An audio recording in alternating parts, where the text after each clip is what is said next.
Hello and welcome to the Internet of Retail. I'm Doug Drinkwater, the editor of Internet and Business, and delighted today to be joined by John Very, Innovation Manager at John Lewis. John, really good to see you today.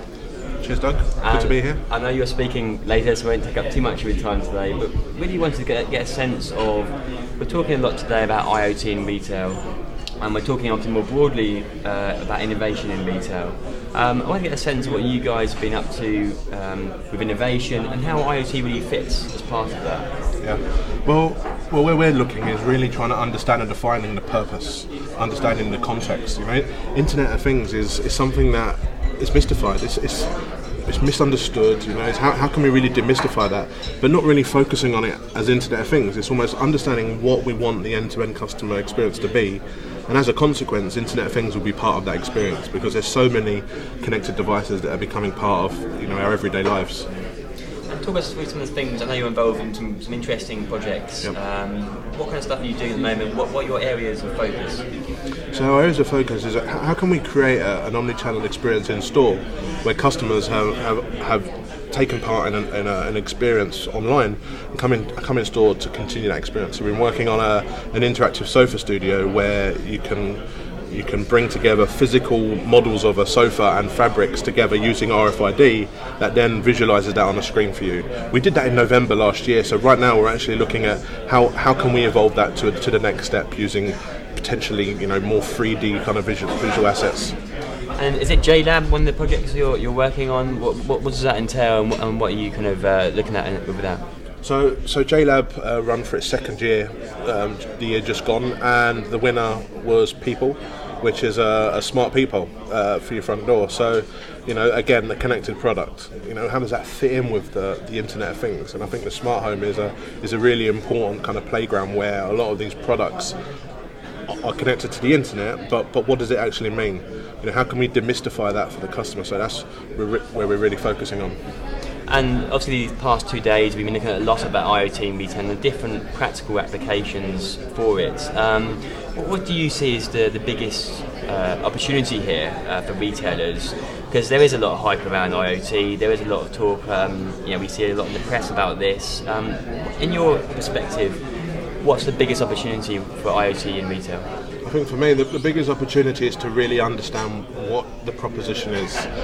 Technology is so advanced now in terms of its capabilities, but I just think our imaginations are really lacking in so many areas. We can do more with technology, and I think this comes down to the curiosity we have as we're kids and we grow older. We lose that natural curiosity to actually want to do stuff. So I think we need to go really focus on actually how can we push the boundaries of technology. And it was really interesting hearing the talk earlier around the Idea Summit with Steven Spielberg. That was an opportunity where they had technology and they were trying to find user cases for it. Now it's kind of flipped on its head, which I think that is something that retailers really need to focus on.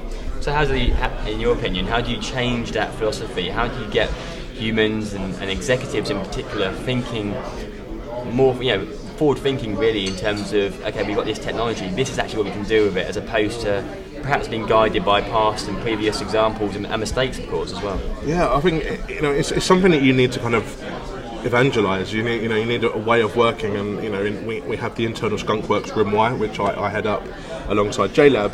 But actually having this design thinking kind of framework where we're looking at the end, we're looking at the end user, and we want to empathise.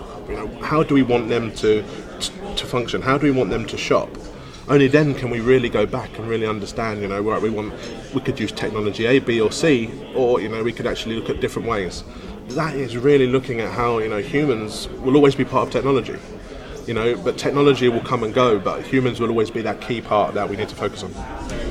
Are retailers doing enough of that kind of thing? I know obviously you've got your own example and perhaps not as much insight on other retailers, but are they looking at technology first and then thinking, we can roll this out to customer X, Y, and Z, or should they, as you're suggesting here, be looking at the person first and then saying, okay, what technology is available to fit that purpose? Technology is the last thing that you should be looking at. The objective should be to really try to curate these experiences. Technology, design, engineering. How do you bring these together? And that's where it kind of goes back to what I said earlier around the multi-sensory experience. because it's no good having this amazing technology in store if the content you don't have the content to put onto this technology. So it's about having a join-up approach where everything is complementary to the next thing, and I think that once retail really can deliver that, that's when you'll start to see imaginations kind of push the boundaries. Is that, in your opinion, then, one of the biggest challenges that retailers face? We talked earlier about online, in-store, and in between. They're two very different experiences. I think that's the key part there. Is there's two very different experiences. Yes. There needs to be one experience from the start of your journey, and in reality, there's no end to the journey. It's a cycle. Is how can you always focus and create these different pockets? You heard earlier people saying, you have this facet where someone has to come offline, but why? What's the reason? We have the power as innovation people, designers, curators, creators, to actually look at how we create these journeys, and I think that is our gift really to do. And looking at your role, in information manager, and we're seeing across verticals a lot of companies trying to have innovation labs, these kind of things. In your opinion, in the retail space, how do retailers get that forward thinking really into their culture? Because it's a real challenge, isn't it, in terms of getting everyone on board with new ideas? Yeah. I think culture is a really important part, and it's about having ambassadors in the business that are really pushing innovation. And there's so many people in John Lewis. There's so many sources of innovation which really support it. So in your own business, you need to make sure that you have those ambassadors to really push the culture, push innovation, because that really unlocks doors. And that is the difference between getting something through really quickly in 12 weeks or something that will go 3 or 4 months and then stop, because there's that fear that normally accompanies innovation. It's about creating a fearless culture where change is accepted. And so going forward with retail, how is, in your opinion, retail going to change in the coming years, and what part will IoT play there? Obviously only a small piece of the puzzle really, but what do you see going forward with IoT and retail more broadly? Yeah, IoT will continue to grow, and I don't like always talking about IoT as IoT.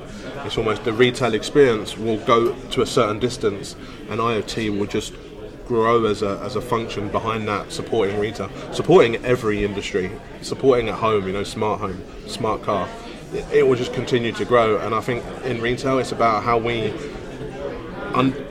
do we create a proposition around that and really kind of tell a story that adds benefit to our stores, to our customers, to how we live. And then the retailers of tomorrow, how do you think they'll be different than they are today? We talked a lot about a joined up experience, for example.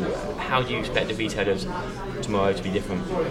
Well, it's quite ironic really. I think as we go forward, it's almost going backward. The more focus on storytelling, and that immersive experience, that will be more of the focus. It will always be taken for granted that technology can do this, and I think that's where the two will marry together. Is how can we have this really nice story that drives how technology is used. John, really appreciate your time today. Good luck with the talk and enjoy the rest of the show. Thank you. Thanks very much. Cheers, Doug.